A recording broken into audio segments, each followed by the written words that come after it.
If you want to support the channel, please consider becoming a member today. Members get early access to videos, access to all the stream VODs, and exclusive access to emotes as well. So if you'd like to support the channel, become a member today. I came in with positions that aren't just that aren't merely my positions. Oh, well, as long as multiple people hold the position, this guy's not serious and I'm leaving. James, if you want a refund, you well, let me know. Good day, sir. And I'll cover your refund, Mr. Cool. Matt. He just said he'd cover my refund. I would cover his refund. No.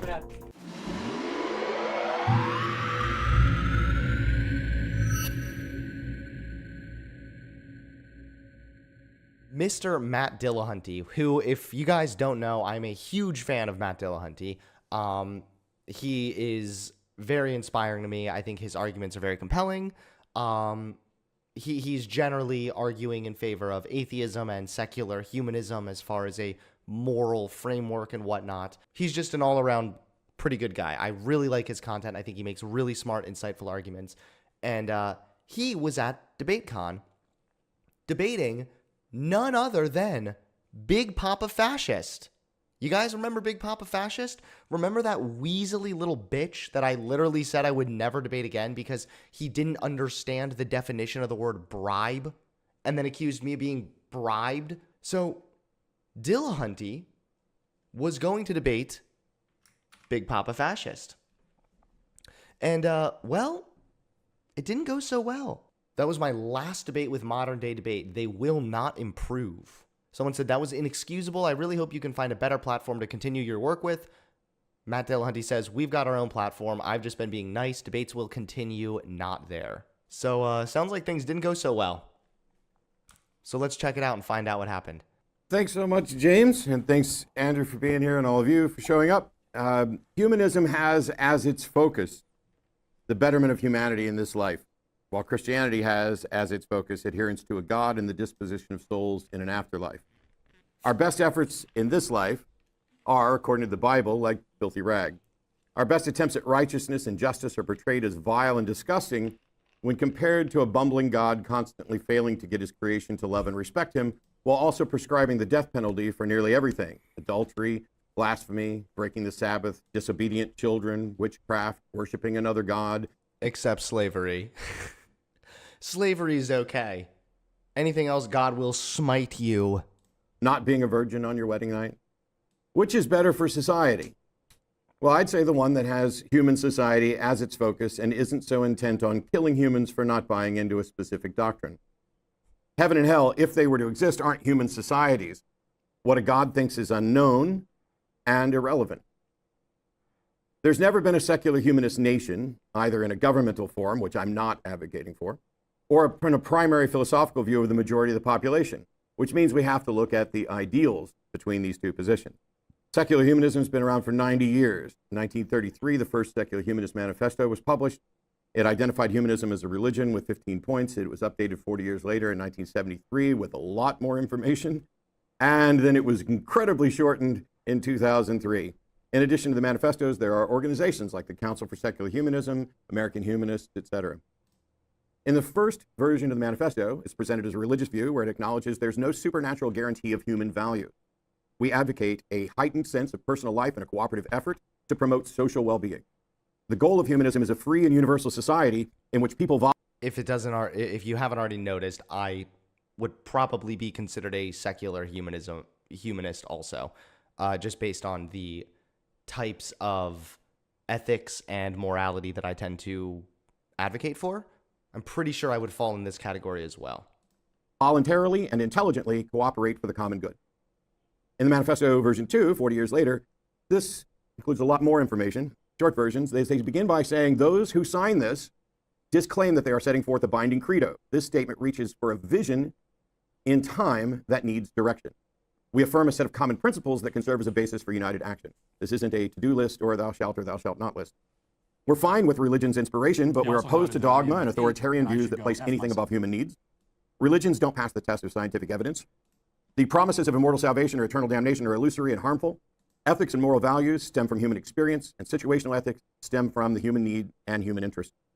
Reason and intelligence are the most effective instruments we possess. We are not advocating for the use of scientific intelligence independent of or in opposition to emotion, for we believe in the cultivation of feeling and love. Oh, no. Individuals are precious and their dignity is affirmed. Okay. This is important. Us, human being, affirming the value of individuals and human beings is more powerful than a God affirming it, and it's infinitely more powerful than a human claiming a God affirms this, which is all we appear to have. The third version of the manifesto, in a nutshell, is so short. Whether God exists or not, we have problems to solve. We have to do this without appeals to the supernatural entities or intervention. We must utilize the best methods at our disposal. Reason and science seem to be the primary ones to assess reality and reach conclusions. Justice, fairness, equality, and autonomy are the primary goals. This life, not a hypothetical afterlife, is what we're trying to improve. So what happens when religions control societies and governments, either legitimate or illegitimate? Well, conflicts with other societies and other governments may not have any reasoned diplomatic solution. You need only look to Gaza. But that's Islam and Judaism. Here we have Christianity as a primary and Christian nationalism. Under secular humanism, you get to be a Christian, a Jew, a Muslim, gay, straight, socialist, capitalist. You just don't get to impose those necessarily on others through acts of fiat. Not necessarily true with the religions in charge of the government.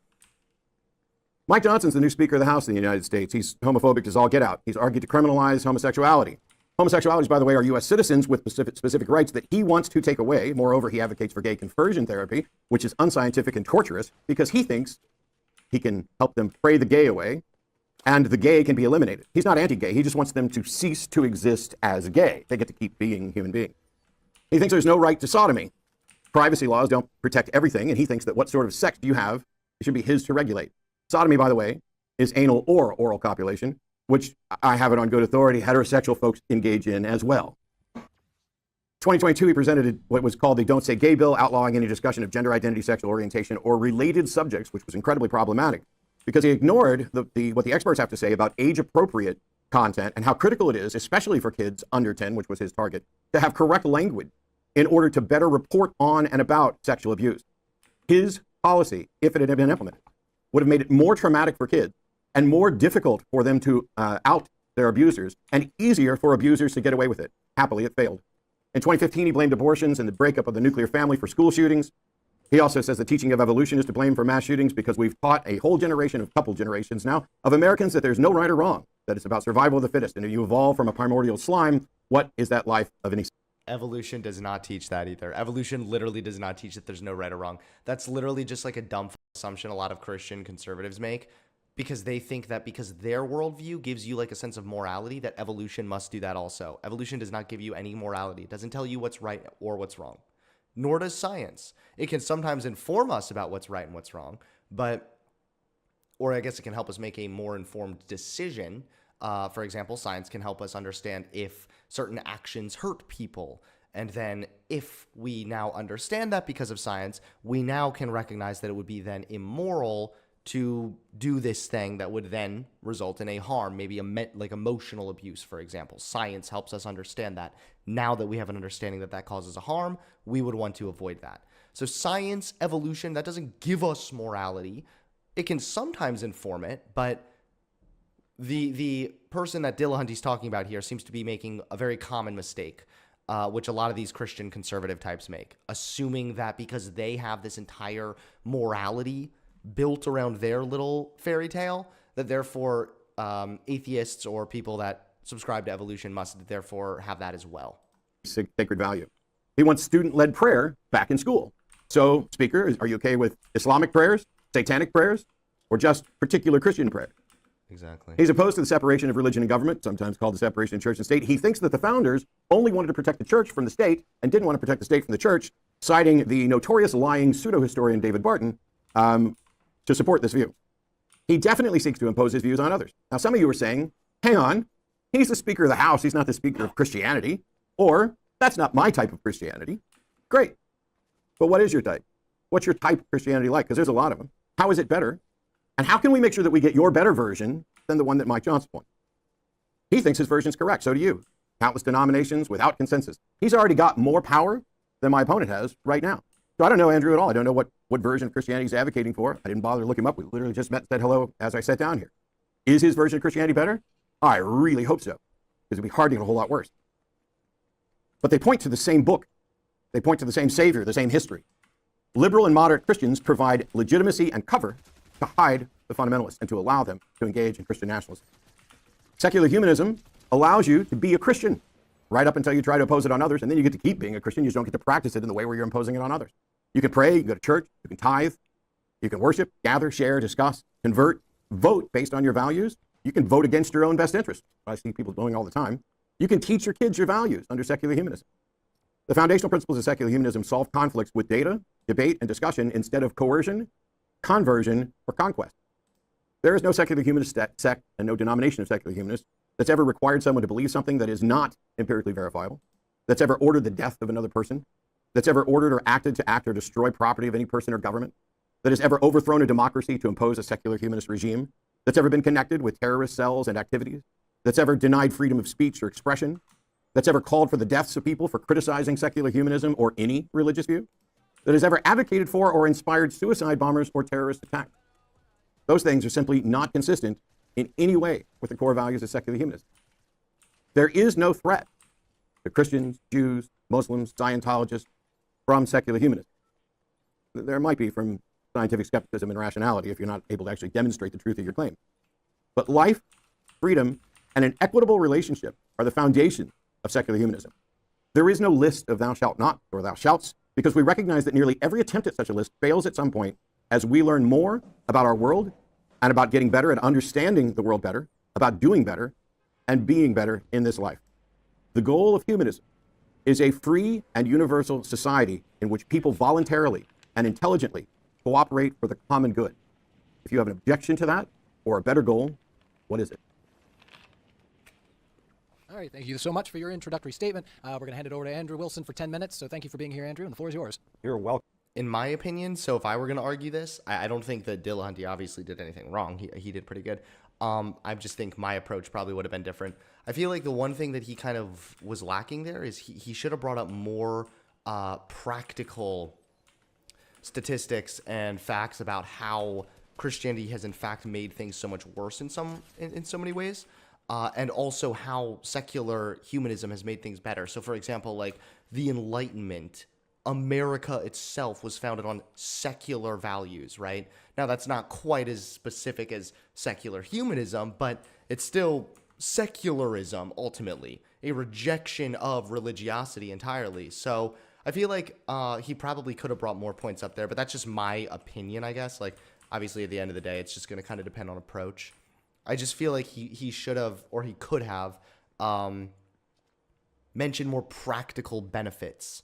Welcome. For those of you who don't know me, my name is Andrew Wilson. I am the host of the one and only Crucible, the fastest growing debate channel on the internet. James, just in case you didn't know. Appreciate that very much. Appreciate everybody being here. All of you are way too stodgy in this. Boo. We already hate you, Andrew. You suck dick. All of you are way too stodgy in this room. Very low energy. Just want to let all of you know that. Ladies and gentlemen. If you're going into a debate, start off by insulting the entire audience. Man, nobody makes the entire audience want to side with you than being roasted right off the get-go. Man, you guys have low energy today, bruz. Women of all pronouns, the z's, the zers, the hims, and hers, I would like to thank you for tuning in today for this exciting in-person conference he's like on modern day Holy debate. shit. My name is Andrew Wilson. You already There's a few ways this yourself. debate could go. The topic is Christian ethics versus secular humanism, which has a better foundation. The funny thing is, I already won that topic because, as Matt explained to Jay Dyer, he has no justification under the skeptical belief structure to give an accounting for any meta-ethical presupposition he may have. He just kind of grants himself stuff. He grants himself logic, he grants himself reason, he grants himself an entire worldview, even though he's using... So this is the Christian cope right here. How come when I ask you how you know that your senses are valid, you need to rely on consistent reliability? You're just assuming that your senses are right, aren't they? They'll do this kind of thing a lot. And then when you say, well, how do you know God is real? They assume that. They grant that God just exists. When they say there's no metaphysical anything, he means that how do you know that you aren't a brain in a vat kind of thing? Like this is such a cope. An unjustified starting position for it. So I'm not honestly all that interested in doing the God not real dough debate because one, it's boring, and two, it's also really boring. It goes like this. I don't see enough evidence and remain unconvinced there's a God. Then I say, but you use a theistic worldview of justification like there is a God. You grant yourself logic and everything else. So instead of that, I'm just going to grant Matt's entire worldview. Notice how he's just granting himself that logic is somehow a theistic worldview. Let me go back. Logic and everything else. Then I say, but you use a theistic worldview of justification like there is a God to grant yourself logic and everything else. So instead of that, I'm just... Oh, so it sounds like he's almost appealing to a transcendental argument there, which is basically that because logic, the laws of logic are objective facts. For example, the law of non-contradiction. A tree is a tree. A tree that is a tree cannot also be not a tree, right? So that's a concept, but it's also a law. It's an objective. Whether humans exist here on this earth or not, a tree is a tree regardless of anything, really, and it doesn't matter. A tree cannot simultaneously not be a tree. It's not just based on human perception. It's an objective. But because that is an objective and is simultaneously a concept, like a law, it's not something that you find in nature, the argument goes that then there must be some kind of a universal mind to keep that law of logic consistent, which they would then argue is God. Because the laws of logic are merely concepts that only exist in a mind, however, they exist in a mind but are also objective. How is that possible if not for God? Which is essentially the argument. And the response to that, there's not even necessarily a refutation to that as much as, okay, can God change logic? If the answer is yes, then logic isn't that objective thanks to God, because he could just change it any time. And if he can't change logic, then is he really God? So it sounds like then God is the one conforming to an even greater force, the force of logic, which holds God in place. This is kind of like what it sounds like Andrew or Big Papa Fascist here is getting at. Just going to grant Matt's entire worldview. 2/3 or more of this entire planet are all operating inside of a shared delusion that they were created by a sky daddy who loves him some slavery and murderousness. He thinks it's funny to kind of cosmically with people. That's his deal, kind of his whole thing. That's Matt's worldview. So now Matt's right, and the question becomes, should we let them to continue to believe in this nonsensical Stone Age madness, or do we stop them from engaging in it? My contention is, even if God isn't real at all, that people acting as though he is still superior to whatever nonsensical egalitarian worldview Matt can come up with. See, Matt also just acts egalitarian worldview, and he's calling it nonsensical. Mad cope, as though the things he believes are true. He believes, and therefore acts as though logic is real, math is real. Everything is real based on his presuppositional belief that they are real. Wait, you're presupposing God is the one who makes math valid. Flourishing, the cornerstone of Matt's ideology and that of secular humanism, is totally meaningless. Flourishing by whose metric? From my perspective, for instance, attempting to lie to people who claim men can be women isn't human flourishing. From Matt's perspective, it is. Why? Why should the collective of humanity lie and say men can get... I love how he has to just like throw in the mandatory anti-trans talking point. That's really f***ing cute. Pregnant? Why should they say that men can have periods? Things which are categorically and obviously false. Because men refers to a gender identity, not a biological status. So if somebody has a vagina, but they are the gender of a man, they identify themselves as a man, then it's quite possible that biologically they could have a period because they still have the same female biological functions. However, identity-wise, mentally, they would be a man, expression-wise, etc. So yes, a man in that case could have a period. Yeah. Like, literally, they just get mad because it sounds weird, and that's it. They don't think through it any further than, this sounds weird and makes my tummy hurt. That preserving homosexuality in society is good for human flourishing, even though they are reproductive dead ends. And that Western society and egalitarianism is superior to those... Restricting gay people would be worse for society than just allowing gay people to live freely, not to mention they adopt. I wish you were a reproductive dead end. Evil theist society, even though the Western nations can't even reproduce their own populations, but instead have to replace their population with foreigners from those theist nations that can reproduce. White replacement. Let's start with a basic societal question recently asked of the West. What a prick. Who has now embraced a scientific and non-theistic approach to governing. Super basic question every kindergartner knows. If you don't believe me, go watch Kindergarten Cop. The question posed to the Western nation is, can a man be a woman? Right? To the question of if a man can be a woman, they say the answer is yes. And the way we will decree they can be a woman is by simply saying that woman now means male. Problem solved. No, Thank you, it secular humanists. doesn't. Thank you so much. This guy is literally like incoherently babbling. I think he's gotten worse. Nope, not kidding. Why, you ask, would people be this over-the-top stupid? Well, it's simple. The good is the good, man. We have to do what's good for human society and human flourishing. And if you don't call these deranged lunatics something they obviously aren't, they might self-terminate. So in order to avoid that, we need to make everybody on planet Earth... I love how he's just like seething out right now over trans people. Like, it has nothing to do with trans people. It's about secular humanism versus Christian ethics. And he's over here whining about trans people. Hey there, buddy. You ready to die? Goodbye. Man, this guy is insufferable. lie to them. This is human flourishing. Just redefine shit, pretend it's true. How laughably absurd this worldview is. Matt will often say, I remain unconvinced. Well, Matt, I'm also going to use your standard. I need for you to 100% convince me beyond a shadow of a doubt that males can have babies. What's the answer going to be? No, Andrew, you big stupid. Males can't have babies. Men can have babies. Because we just defined man to include females, dummy. Well, Matt, I remain unconvinced. I'd like Matt to convince me that if you are a male and you are having sex with another male, which would not be allowed in my version of a secular humanist worldview, how is it that you're not just basically having sex with a guy with a wig on? I really want to know the answer to that question. Not just me, but all rational people who aren't lunatics also want to know. I can assure you right now, my friend, rational people do not spend all day long thinking about gay sex and how they would restrict it if they could, okay? I know that maybe like you feel like if you were president, then you could put a law to prohibit gay sex, so then maybe it would help you resist your own personal temptations. So maybe there's that, but you are unironically retarded. Like this is a mental illness. Bigotry is unironically coming off like a mental illness right here. This guy's a f***ing retard.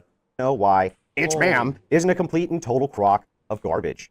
Because I remain unconvinced that it isn't a total lie, and that these people don't just pervert the language to include their own perversions and then add human flourishing at the end. Matt has said he wouldn't make a law stopping 9-year-olds from having sex with each other. Not kidding. Now, I know this is going to sound... How much you guys want to doubt that? I seriously doubt that's true. But I would, in fact, create laws that made it a crime for a 9-year-old to have sex with their 9-year-old. I would hold the parents criminally liable for allowing this to happen in my evil authoritarian society, where I don't even let 9-year-olds have sex, or the parents go straight to jail for negligence. Now, I think that's better for human flourishing. I think maybe parents would be far less likely to let their 9-year-olds do that if they went to jail. Stupid me. Next, I would, in my authoritarian society, decree that all simulated sex... Am I the only person that finds his tone and approach so incredibly insufferable? Oh my gosh. ...acts in public were criminal offenses, and would make sure that all people went to prison for the crime of indecency, which doesn't assist with human flourishing, and I'd like to know why I'm wrong. Secular humanism can basically be whatever the hell you want it to be. It doesn't really need the principle of freedom or the starting axiom of freedom and peace in order to postulate whatever it wants. It's sloganeering. They're slogans. They don't mean anything. Okay? Why do 9-year-olds need to be able to have sex in order to advance humanity? Why do we need to lie about a person's sex in order to advance humanity? Why are these things necessary for human flourishing? Why are decency... This guy is deranged. He's a deranged man. ...laws bad? Why would Christian ethics stop flourishing when the theist mandate is to reproduce, and the secular mandate is, let's just all have sex and have fun, bro? That sounds way worse for human flourishing. In fact, I would say not reproducing is the worst possible thing for human flourishing, because if there's no humans, how do you flourish? So, I guess, in essence, step 1, I remain unconvinced. Step 2, I need to be convinced, so I'm no longer unconvinced. And step 3, but God not real dough doesn't matter here. I've already granted it to still demonstrate just how stupid this ideology actually is. With that, I'll yield my time, and I'm happy to get into it. Hey, James, I just sent you a message. All right. We are going to kick it into an open discussion, so 50 minutes, and let's kick it. No, I don't think so. I'm not going to sit here and dignify the preparation that I went through and what people were here for. You're so indignant. Keep interrupting me. I am. Okay. You're so indignant. Would the moderator like to step in so that I can finish what I'm saying? Please, Matt. Please. How dare someone have an opposing worldview? I'm not going to sit here and dignify what was supposed to be a debate about Christianity versus secular humanism, which one's better for the world. Yes. With someone who clearly showed up with an agenda that has nothing to do with that. Someone who refers to trans... By the way, this guy is absolutely bad faith. Big Papa Fascist, Andrew Wilson, he is a bad faith piece of shit. Never doubt it. ...people as deranged lunatics who will self-terminate if you dare to question them, How am I wrong, Matt? someone who misrepresents a quote from a debate where I said I wouldn't make a law about 9-year-olds having sex being legal with respect to the 9-year-olds, not that I was in any way in favor of it and that I was actually opposed to it, which I addressed during that debate. But moreover, this is not Yeah, I'm remotely pretty sure an honest. that quote wasn't that Matt saying he wouldn't make it illegal for he wouldn't criminalize the 9-year-old. The 9-year-old would be the victim in that case. He probably meant that he wouldn't make it illegal for a 9-year-old, because in that case it would be the 9-year-old would be a victim. You shouldn't what are you going to do? Put the 9-year-old in jail? Like, that's probably what he meant. Interaction on the front of whether or not secular humanism is valuable. Because this, when he presented his position here, has nothing to do with secular humanism. From the get-go, it's all about me. Matt thinks, Matt thinks, Matt thinks. I'm giving what Matt thinks, what Matt thinks, what Matt thinks. Position. What Matt It's thinks. Matt's position. I It's Matt's came in position. with the secular humanist manifesto. I came in with positions that aren't your just positions. that aren't merely my positions. Oh, well, as long as multiple people hold the position, it This makes it guy's not valid. serious, and I'm leaving. James, if you want a refund, you Well, let me know. good day, sir. And I'll cover your refund, Mr. Matt. He just said he'd cover my I refund. would cover his refund. No. Nope. Nope. No, I'm not going to dignify a debate with someone who walked in to trash talk people and be smug and all of the things that he's being right now. He's already said he will cover my expenses. You don't have anything to worry about. This debate is over. Goodbye. Goodbye. Jackass. Did you call me a jackass, Matt?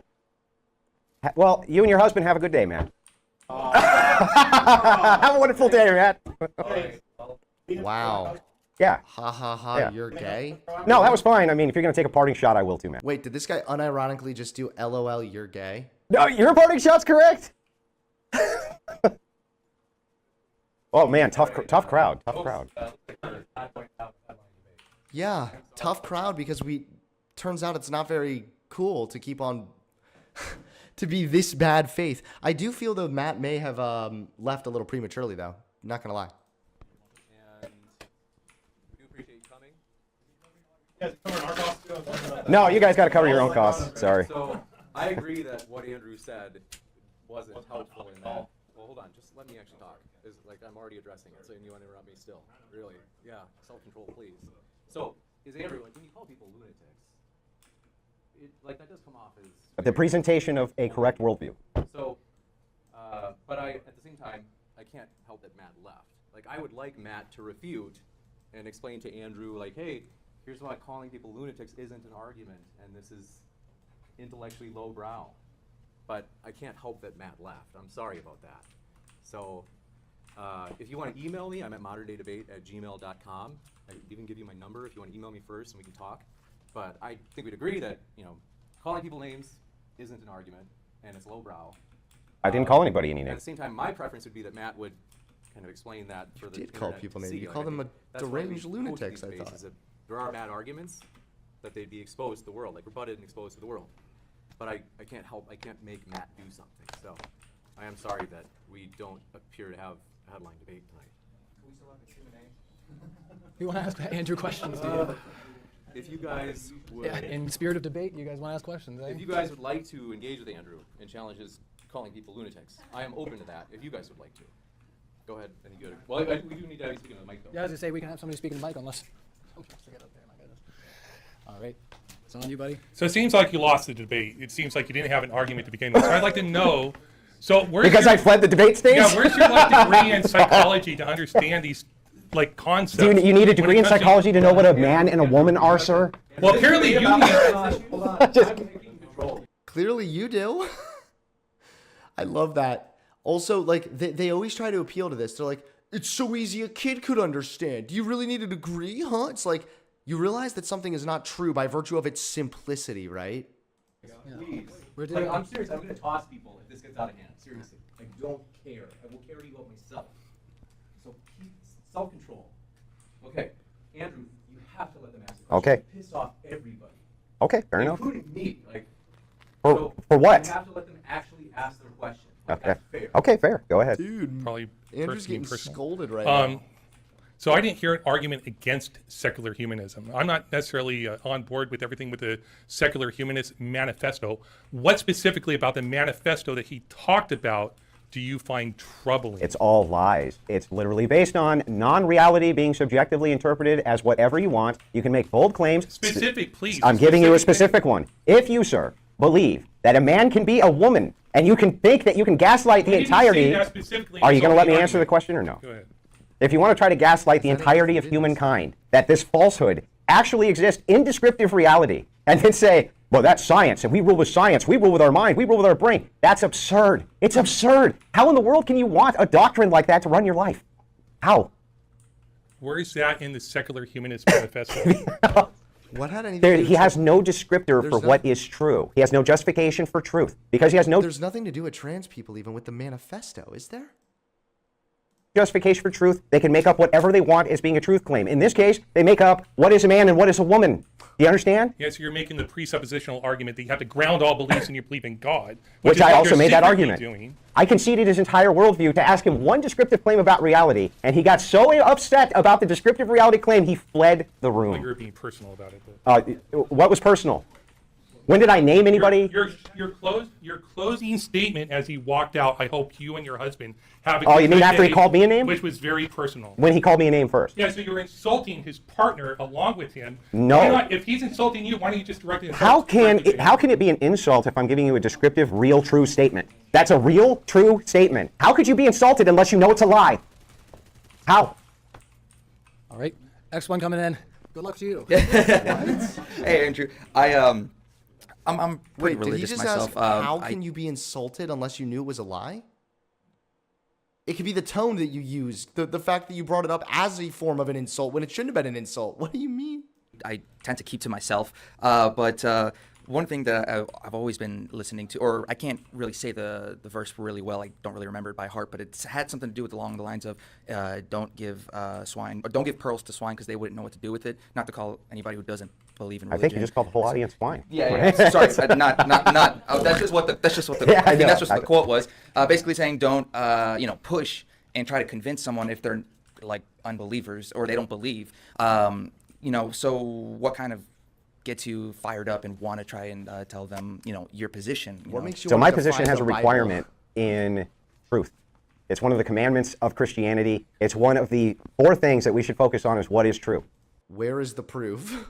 And yet people make these ridiculous descriptive claims and expect us. Look how pissed off some of these people are. Because I told the truth. What in the world did I say? That was not true. Nothing. You haven't justified what makes it true. You can't just say something and say I said the truth and then keep saying that you said the truth. Why is it the truth? So not everybody agrees with you. You need to justify what makes it the truth. There was nothing I said which is untrue. And yet they're still that upset. Over what? Because they don't have truth. There is no truth on their side. It's all a bunch of lies and a facade. And so when you tell them what's true, they malfunction. They go into NPC mode.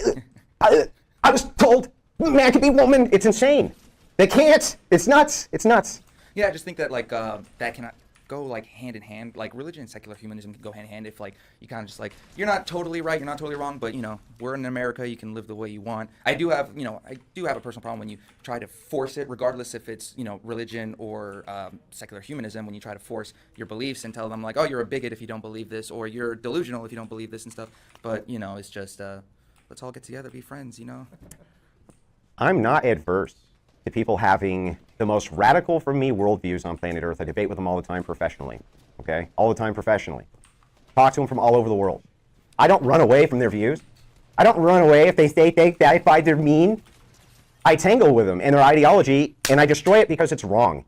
It's a wrong ideology. Matt knew what was coming. The next thing was just a simple question, and it would have led, unfortunately for him, to a place that nobody likes to go because societally it's become uncomfortable to tell the truth.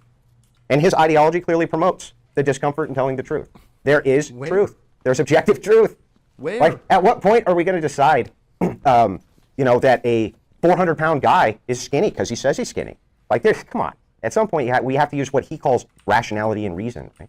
All right, next question. Hey, Andrew. So you just mentioned truth 80 times. It's true. It's true. So again, it's way more about what is and is not a form of identity. You can't identify with weight. Your identity does not influence your weight. It can influence your gender. It's not that hard. It's true. Can you describe to us your process for finding truth in this instance? Yeah, so the same as all Christian. We gain truth through divine revelation, the belief in God, church history. We have Divine also revelation. So just in case you weren't convinced that this guy was retarded, literally what that means is that God allegedly talks to him, and then it's up to us to just trust him, bruh, that God actually told him something. Unironically, he's saying he gets revelation from God. How do we verify that? We can't. How do we know he's not lying? We don't. There is nothing objective about this. This guy is such a bad faith little weasel. sorts of different metrics that we can use, which I'm happy to get into with somebody during a debate. Could have brought all those things up. I would have been happy to go through each one of them. And absolutely, we can use these descriptors for what is true. But even in the comments, I don't think you and I would disagree in just the way that we kind of look at things, what might be true or not true. You know, I think we can both look at a tree, for instance, and say, you know what? That's a tree. The problem is when somebody goes, no, it's not, man, it's a rock. And I go, no, wait, no, it's not. You know what I mean? And they try to gaslight you into believing that it is. That's insanity to me. To me, that stuff is insane. Do you think that definitions ever change, Big Papa Fascist? If definitions ever change, then someone disputing a definition or arguing with you is not actually that insane. It's just pure insanity. One of the ways that you mentioned that you find truth is through divine revelation. Mm-hmm. If two people have conflicting divine revelation, how would you find truth between them? Yeah, so that's a good question for Protestants. So Protestants, for instance, I asked the Protestants the same exact question. If you're imbued with the Holy Spirit, and you're imbued with the Holy Spirit, and you're both reading the same passage, and you come up with completely different answers to what that passage means, how do you know who's telling the truth? How do you know which one of you is right? So it's how the can you same say exact that- criticism that I have. Luckily you say for us, divine we have revelation church is history. how you find truth? We have church history and apostolic succession. So we actually know what the Bible says right from the very beginning through apostolic succession. We don't have any disagreement because we yield to the authority of the church, who's in universal agreement. Except based on interpretation. I mean, you've used different Based, sects. based on interpretation. Yeah. Okay, so what is the interpretation that you think that my church holds that you disagree with? I don't know what specific beliefs. Well, that then why have. would you I was even just- open your mouth about it? It makes no sense. I'm good. All right. Another question from Ozian. Come around there, Just buddy. a final question. So is it true that the topic today was, will secular humanism beat Christianity, or was No. it about transgender? No. The topic today was secular humanism versus Christian ethics. Christians have an ethical duty to tell the truth. And they, the secular humanist, does not. As I just demonstrated live to everybody, they have absolutely no duty to tell anybody the truth about anything. None. Well, I think everybody can see on screen Hey, Big Papa Fascist, if you yelled more, it would be more convincing. what the debate topic is, and what he said was not the truth. It says, no, that was not the debate topic even just an hour ago. Even just an hour ago, that was not the debate topic, so. To be fair, that is a question, yeah, regarding to the debate. But yeah, we will carry on the questions there. Given that this clearly wasn't the topic and you've been bodied on the issue before, including by nominal. Oh, man, I can't believe I got second. I totally should have gotten first there. Okay, well, there you guys have it. A little bit of Fortnite gameplay mixed with the review of that debate, which was quite a mess. Wow. That Big Papa Fascist guy, I'm telling you, he is so stupid.